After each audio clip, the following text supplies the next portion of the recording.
Ashama harka fuudhee akkam jirtan hordoftoota chaanala kootii kan taatan marti keessanuu nagaan rabbii lafaa fedduu jirtanitti isiniif haa baay'atu akkam turtan akkasaa kana keessan obboleettiin keessan nagaa guuturraa faa qaba nageenya na bukkee ture isin birallee haa jiraatu isiniin jecha namoonni chaanala kanaaf haaraa taatan subscribe like gochuudhaan maatii keenyatti dabalama kan maatii koo turtan immoo hanga yoonaa yaadawwan garaagaraatiin na deeggaraa turtan galatoomaa. Galata guddaa na biraa qabdan ammallee deeggarsi keessan akkuma itti fufetti haa ta'u like share comment gochuudhaan na jajjabeessaa isiniin jechuu jaalladha.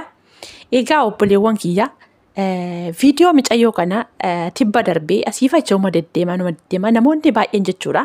Gizeerraa dubbatan gaafa nagahu sirriitiin viidiyoo kana gadi bu'ee dhageeffadhe jechuudha. Dhugaan isiniin jedha maaliif jennaanii osoo hin yaadin jechuudha viidiyoo sana dirqama maaliif keessan isin kakaaset hamma dhumaatitti viidiyoo sana takataata'ee kutaa isaa eegdaniitiyyuu akka dhageeffattan isin taasisa jechuudha. Maaliif jennaan namni fakkeenyaaf amma jireenya isaa keessatti bu'aa bayii hedduu dabarsee jennee taasifna fakkeenyaan isinii fudhadha waanuma xixiqqoo irratti jechuudha. Micayyoon kun jechuudha dachee kana irratti rakkina jechuun ishee rakkina waan jedhamu muluu bakka maaliin isiniin jedhaa. Mataa ishee irratti dhumate jechuun hin danda'ama. Ammootu jechuudha yeroo isheen haasoftu maaliif waan dhugaarratti waan ishee mudate yookaas immoo wanti dabarsite parsantii 100% dhugaarratti waan hundaa'e waan ta'eef yoo haasoftullee tokkosaa qaalii tokkollee hin dogoggortu akkasumas immootu bakka har'a fataa zanaa jettee haasoftu yoo haasoftu garuu yoo haasoftu keessaa immanshee immoo bakka kaleessa sanatti yaadan gaafa deebitu bakka kaleessa dabarsite sana gaafa duubatti deebitee tooni yaadattee irraa dubbattu imimmaan osoo ishee yaadin akka kanatti irraa gadi konkolaataa jechuudha.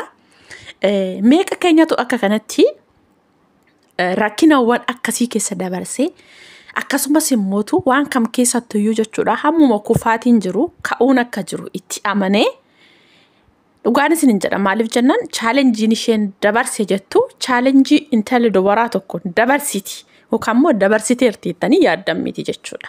Maaliif jennaanii kallattii garaagaraatiin jechuudha abdii ani dhugaan isiniin jedha mee bakka sana bu'aatoo bakka ishee osoo ana ta'e maalan godha ture maaltu natti dhaga'ama. Abdiin kutadhamoo yookaas immootu chaalenjiiwwan na mudatan kun hundisaayyuu hin darba jedheen keessa koo amansiisee gara fuulduraatti imala jettanii yaaddu. Maaliif yeroo baay'ee namni jireenya isaa keessatti waan xixiqqoon isin mudata dhugaan isiniin jedha. Ani amma jireenya chaalenjii micayyoon kun keessa dabarsite yookaas immootu har'a akka kanatti irraa dubbattu osoon bakka isaan bu'ee ana na mudateeti. Dhuguma har'a akka kanatti taa'een irraa haasaa jedhee ani hin sobu keessi qonna yaadu. Garuu mootu gaafa isiniif kennu waaqayyoollee gaafa fatanaa isinitti baay'isu haqimii keessan laalee yookaan dandeettii keessan malee fatanaa sana isiniif fidu. Fatanaa sana isiniif fiduu isaan garuu akka isin qoramtaniif akka isin qormaata san keessa dabartaniif hammam akka kuftanii harka kennitaniif hammam immoo akkasiin qormaata sana dandeematanii keessa dabartanii har'a namoota baay'eedhaaf akka ifa ta'utti namoonni baay'een akka irraa baratanitti dubbadha jettanii yaaddan jechuudha. Maaliif jennaanii ani hin beeku dhugaa baay'ee tokko jechuudha yeroon ishee ilaalummootu kanaanummoo intala jimmaati yoo haasoftu garuu ani gara biraatitti jetteerti isheen iyyuu ati yoo Ugaandaa dadaan jedhan eeyyaniin jedha ati eessoo dhugaa jetteerti garuu biyyoota sadii maafaro yoo ati kanaan jedhan hundumaanuyyuu bakka fakkaadheetuma itti fakkeessa eeyyaniin jedha jettee maaliif jennaan baay'ee tokko na ajaa'ibde dammoo hin kofalti waan haasoftu keessatti bakkitti garaa isheetiin illee osoo isheen hin yaadatiin imimmaan akkanatti yoo irraa harca'u nama waan nama burusku fakkaatu kun irraa dhangala'u gaafa bakka kaleessa sanatti deebite waan kaleessa dabarsite sana yaadan gaafa bakka sana argite imimmaan ammas gaggaa kana irraa dhangala'a. Gaafa mootu as deebite hamma waan dabarsite san keessatti immoo maal akka baratte maal takka isheetti waan tasaa immoo irraa dubbatte hin kofalti. Maaliif jennaanii lachan saattuu barattee jirti. Dhabuunis argachuunis kufuunis ka'uunis rakkatanis keessa darbamu keessa ishee amanee jira. Already maaliif jennaani ani dhuma ishee dhaga'uudhaaf yookaan viidiyoo dhumni ishee maal ta'a waan jedhu baay'ee tokko na riifadhee ture. Garuu mootuu dhuma ishee gaafa akkuma hundi keessan ulaaltan tarii viidiyoon kun namoota hedduu tasiifachuufaa jira. Kanaaf ilma namaa ta'eetooni namni hin rakkanne hin jiru. Garuu mootuu rakkatanillee rakkoon akka kanaa hin beekani. Intala dubartii tokko rakkoon hamma kana baay'atu kallattii garaagaraatiin biyya arabaa biyyoota meeqa deemtee achi deebitee biyya keessatti qacaramtee sanammoo dabartee saayinaa dhiquu meeshaa dhiquutti illee qacaramtee dhugaanis hin jedha hin beeku. Garuu har'a akka isheen wantoonni ishee mudatan sun waaqayyo maaliif ishee dhaabee akka isheen har'a namoota hundaaf barumsa taatu akka isheen har'a wantoota dabarsite sanarra namoota baay'eedha fi akka kanatti akka irraa dubbattu fakkeenya akka taatuuf rakkoon dhufeedhaaf namni akka kufee nafni maaliif jennaanii waaqayyo waan kan birattuyyuu jechuudha. Sifattanullee si kuffisullee waan sii kaa'ee waan siif qoode biras hin dabarsu. Garuu mootuu namoota tokko osuma hin rakkatin osuma baqa chaalenjiiwwan adda addaa isaaniin mudatiin akkuma maatiin isaanii biraa ba'aniin kaa baratanii xumuranii hojii argatanii hojii isaanii jalqabanii hojjetan jiru namoonni tokko jechuudha. Isaan sun amma rakkinni maal akka ta'e kufaatiin ka'uun maal akka ta'e baay'ee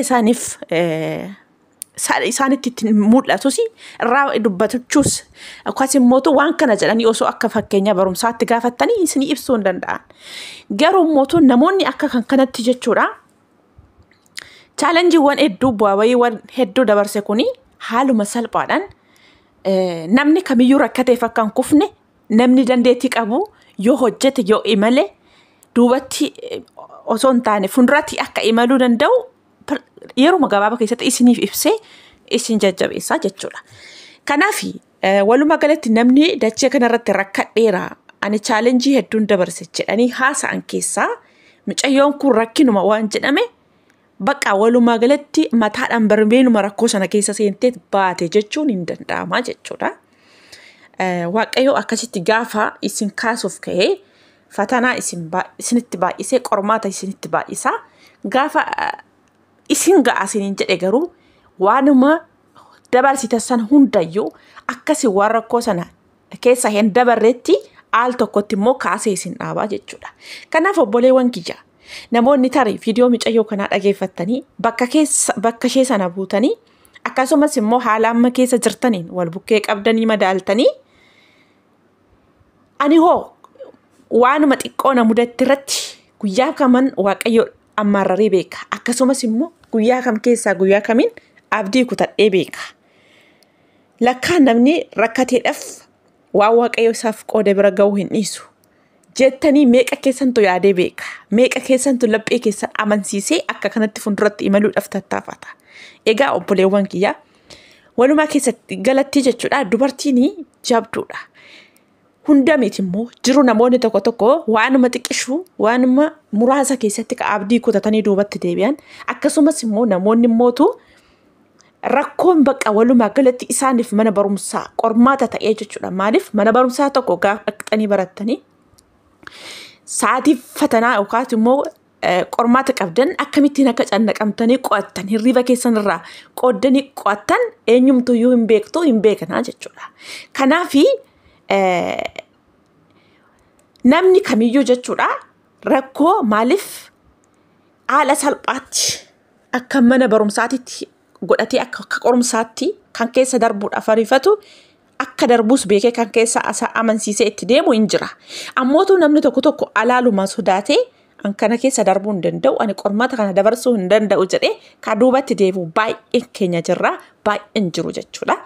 Kanaafi dachee kanarratti waaqayyo waan isin hin dandeenye isiniif hin kennu. Maaliif jennaani akka isin dandeessan yookaas immoo rakkoo isiniif kenne sana isin bukkeetti obbolaa keessanii obbolaa keessan keessatti nama baay'ee taatanii dhalattanii isin nama baay'ee rakkataa namni obbolaa keessan keessa immoo namni mootu baay'ee waan kam keessattuyyuu osoo gufuu tokko hin argin dhaqeetu immoo galma ga'e jiraachuu danda'a. Kuni maaliifi gaafuma isin uumu waaqayyoo hunduma keessaniif hireen keessan adda adda qoodee isiniif kaa'e waan ta'eef Kanaaf waaqayyo rakkoo hagam keessayyuu isinitti baay'ateedhaaf akka keessaa isin baasu ni beeka waan ta'eef isiniif kennee jechuudha. Kanaaf namni kamiyyuu jechuudha dandeettii qabaattanii jennaanii tokkoffaa immoo laphee keessan parsantii 100 guutumaan guututti amansiisanii jirtan taananii kufaatiin akkuma jiru ka'uun akka jiru keessa yoo amansiistanii eessumayyuu lafa yaaddan hin geessanii